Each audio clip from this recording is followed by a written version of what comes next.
Hey guys, welcome to Real Review. Today we're going to be talking about Terminator Genisys with a Y.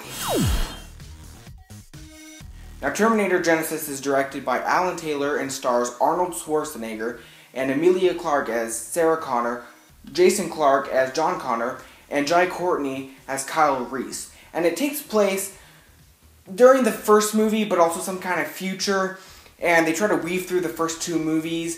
And just like the first movie, Kyle Reese is sent back to protect Sarah Connor, but she's already with an older T-800, and she's already been trained, and she's already the Sarah Connor we know from T2. So there's this app called Genisys that's going to connect everyone's electronic devices. It's going to blow everything up, it's going to kill everyone, and that's pretty much Terminator Genisys.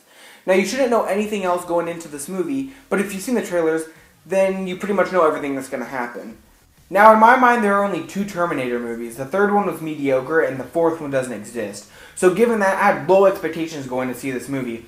And I have to say, it's not a great movie, but I was entertained. The acting for the most part was fine. It was great to see Arnold Schwarzenegger back as a Terminator. He completely worked as an older T-800, and I actually thought Emilia Clarke made a good young Sarah Connor. But on the other hand, Jai Courtney had no charisma and absolutely no chemistry with Emilia Clarke. It just makes me wonder why he keeps getting cast in these big movies. First the Divergent series, now this. I can't wait to see what kind of dullness he brings to Suicide Squad.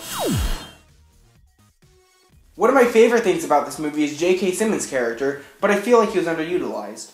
I think he's a great actor and I really liked what they were doing with his character, but he was wasted.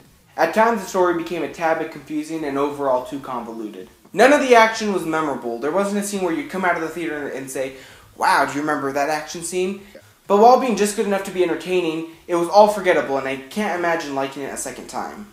It's a good watch, but it has zero real watchability to it. So I'm going to have to give it a 6 out of 10. So if you're a Terminator fan and you have nothing to do, run out and see it. If not, this would make a good Redbox rental. So did you see Terminator Genisys? What did you think? Also, what's your favorite sci-fi movie? Let me know your thoughts in the comment section below. Make sure to like the video. And as always, I thank you guys for watching.